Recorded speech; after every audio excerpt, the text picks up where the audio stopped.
Hi guys, welcome back to Life with Dinzo. If you're new here, my name is Dinley, and yeah, I'm glad that you're out here watching this video.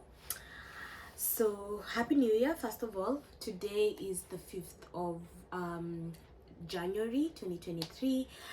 I just got back from doing a photo shoot with my daughter, my mom, my sister, and my partner. Yeah, I didn't get the chance to do the newborn photo shoot because I guess I was overwhelmed, being a new mom, and it was just me and her, and my partner had gone back to work. So I honestly didn't feel like I had I guess the opportunity to do the newborn photo shoot, but I finally was able to book in, and we've gone in and we've done our shoot, and it was really lovely. Maybe one day I'll share the photos with all of you. But yes, so let's get into the video.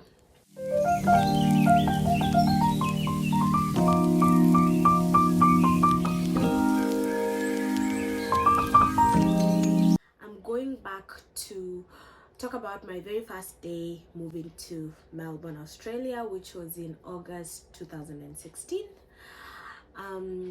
A young 20-something year old Dinley was very excited that she's finally living her dream and moving overseas to pursue her master's, and I was excited because it's something that I've always wanted to do.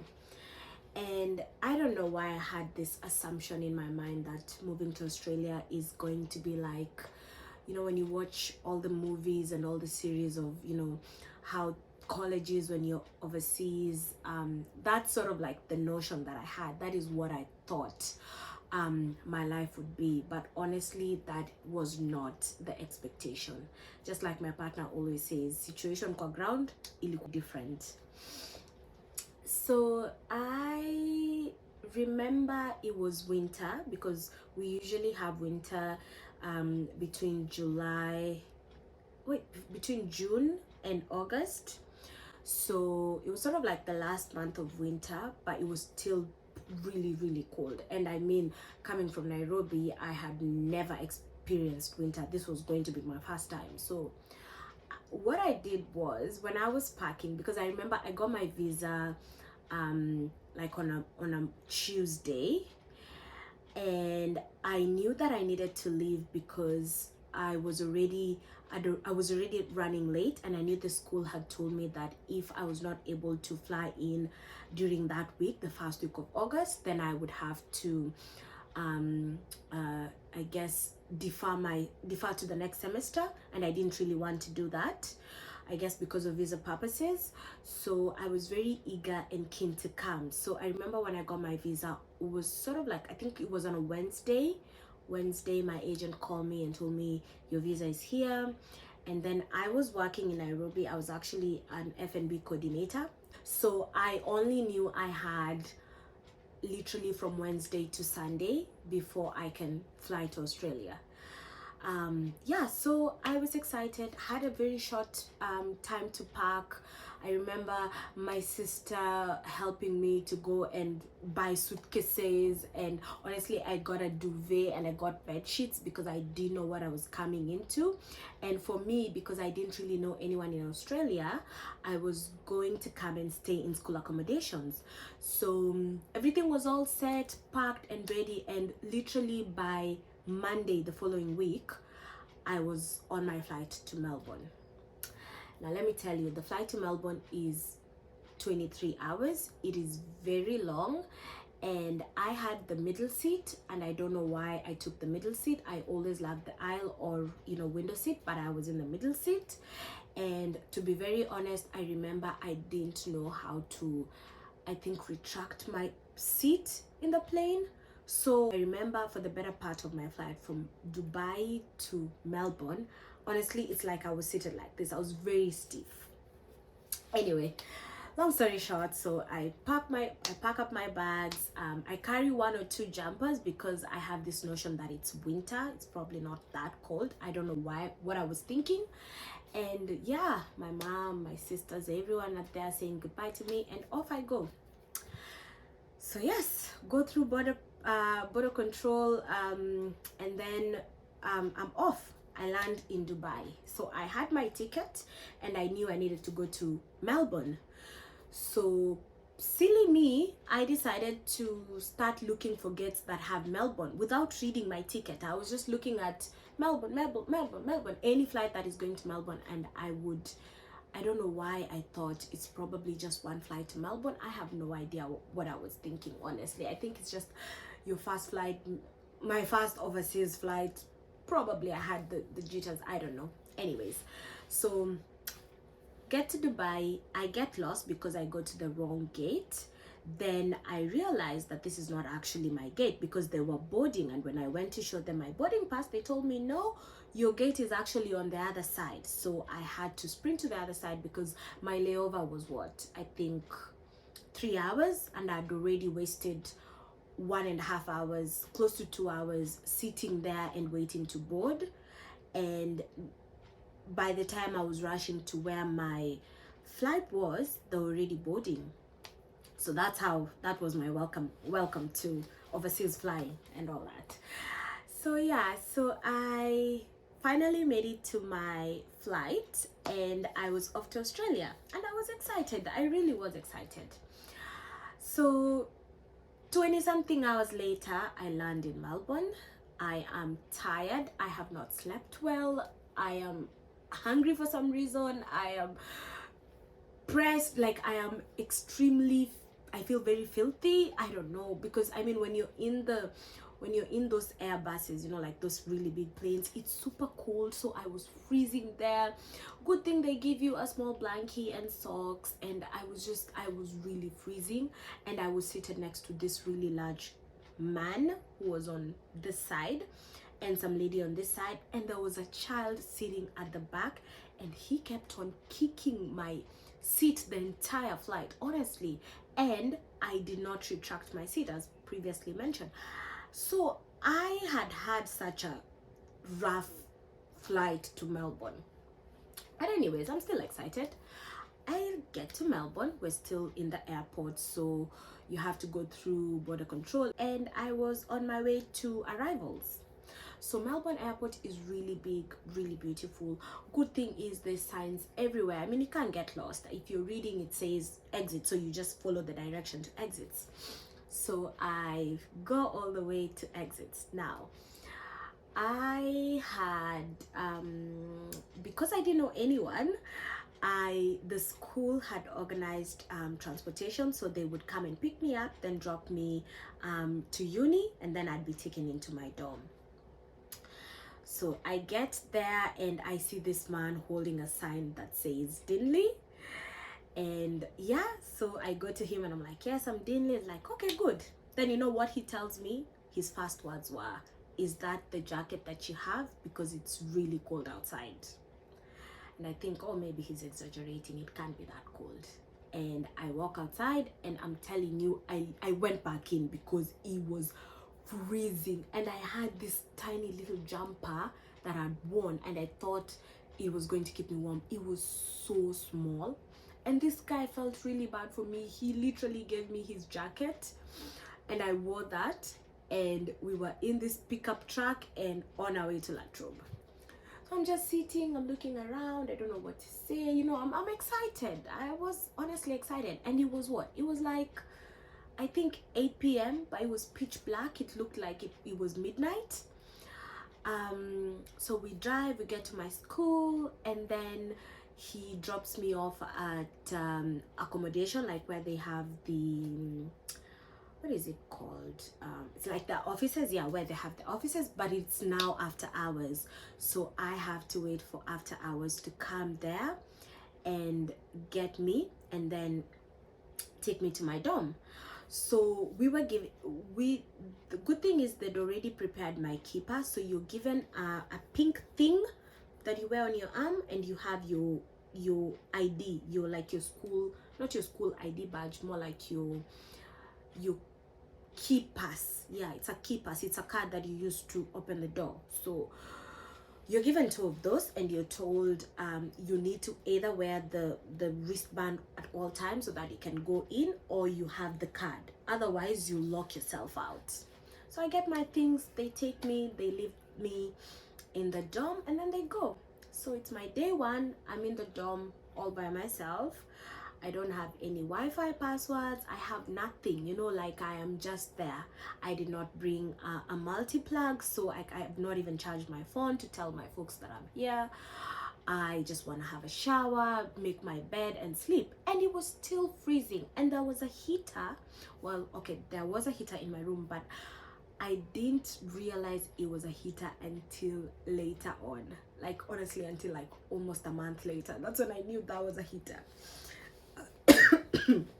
Oh boy. Anyways, so they leave me there. So yeah, I rally up, I unpack, I make my bed. It was such a cute little bed because it's literally just a room, and it's got like a desk and a chair and some cabinets and a single bed. So nice and pretty easy for a student. I mean, you don't need much. So yeah, so I decide that I need to take a shower and then maybe sleep, and then tomorrow I'll figure everything out, because I knew that I had a very busy week because I had already missed orientation. So I needed to register for classes, get my ID badge. Like, I needed to do so many things, you know, open a new bank account, get a line for Australia, maybe even get another phone, get a multi-plug, know where I'm going to eat. Like, there was so many things that I needed to do. So silly me, I went to the shower, and thank God the shower was literally outside my door.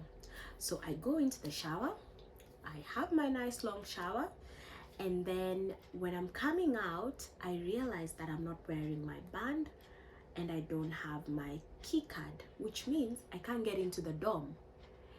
And it's my first night, and I am just so overwhelmed, and I don't know what to do. I know no one, you know. So I keep going back into the bathroom and sitting on the toilet because I literally don't know what to do.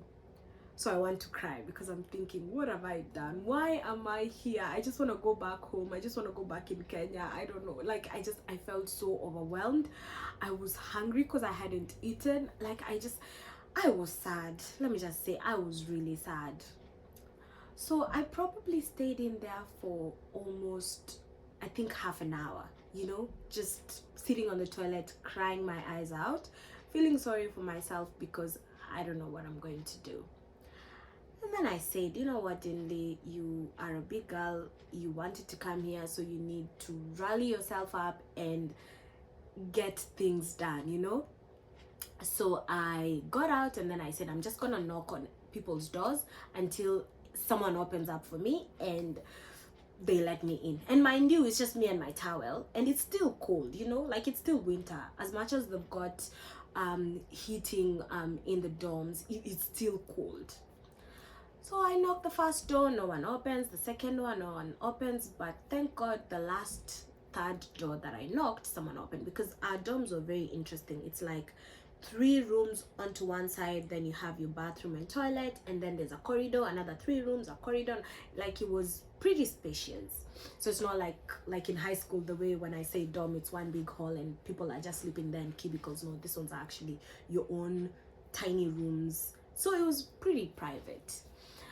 So thank God this girl opened up for me, and I was just like, I'm standing there in a towel holding my shower caddy and my shower stuff, and I'm like, hi, I locked myself out, are you able to call security or something like that to come and help me? And yeah, she was really nice. She told me to come in, have a seat, and then we called security, and then they came in, they unlocked my door, and I was able to go in. So I went in, I just got in bed, and I slept. And I slept. And I slept. Because the next day, I'm waking up at 3 p.m. Yes, I'm waking up at 3 p.m. the next day, jet lag. It's 3 p.m. and I know that school closes at 5. So I have 2 hours to figure out what I need to do to get all these things done. But luckily, I am very quick on my feet because I woke up and I rallied myself and I went to outside, and I started asking people, do you know where I can get my ID card? Do you know where this is? Do you know where that is? And honestly, in those 2 hours, I was able to get everything done. So I was very proud of myself. Yeah, so after that, what happened? I remember mostly for that first week, I didn't really eat much because I didn't know where to eat. And then I had this prepaid card that I brought with me, and I don't know why, for the love of God, it was just not able to withdraw cash. I don't know why, maybe because it's prepaid, I don't know. So all I could do was tap, and I didn't know, I think for that full week, honestly, I didn't really eat. I cried, I think every single day. Every day I cried. I was very sad. I regretted coming to Australia, and I really wanted to be home. I really missed my mom. I missed my sisters. I was so sad. But it got better, because then the following week I started attending classes and I started meeting people, and yeah, it slowly by slowly became much better. But for the better part of the first month, I honestly, I lost, I think, like almost 7 kilos down the drain, just like that. And I never gained them back until after I finished uni, because of work and everything like that. But yeah, so that was my very first day in Australia, and I don't know, I mean, I was able to survive. So I feel like people these days are so lucky. I'm gonna use my sister as an example, because she's moved here and she's got me. So when she got here, I picked her up from the airport, we brought her home, she had a nice hot meal, she was all set. I had already gotten a new number. I helped her register for classes and all that stuff. So I mean, my sister had it really easy, because she had me here. And I know other people also, when they come here, they have it easy because they know people, and these people are able to pick them up and show them around, and it's good. But if you don't know anyone, it can be very overwhelming. And I guess for me, what I've learned is I probably shouldn't be scared, because I think moving to Australia really did a number on my confidence levels, because I felt like I was this very confident person. But when I moved here, I don't know what happened. I became timid. I don't know why, but I became timid, and I lost all this confidence, and I was scared. I was crying all the time. I don't know why. But I have to say, moving here still was the best decision that I ever made, because things did end up working themselves out, and I did end up, learning all these little things, and finding my way around. But yeah, I thought I would share this with someone out there who wants to come. And if you are an international student wanting to relocate here, you know what, there's people who are willing to help you. There's people who can accommodate you, pick you up, and show you around before you can settle. So yeah, if you ever happen to come across this video, you know what, message me, and I will obviously be there for you for the very first few days before I can let you spread your wings and fly. So thank you for watching, and I'll see you guys in my next video.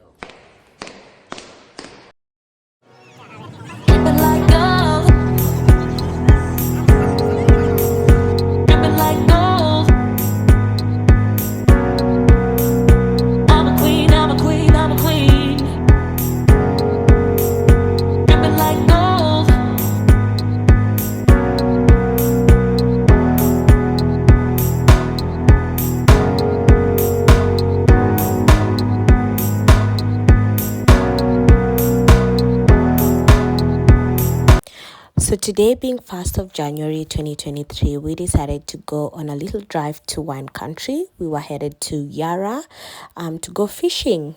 First time fishing, so excited. The drives to Yarra are usually very beautiful. You end up passing very cute little towns in Victoria. We were looking for a petrol station, thanks to Costco closing down on 1st as it's a public holiday and we were literally running on empty. But yeah, we also needed to stop because our baby had been crying for almost half an hour now, and we could not take it anymore. But it was good to stop and sort of like explore and enjoy the beautiful weather. But yeah, the drives to Yara are always very scenic, and oh my god, I will definitely be coming back here.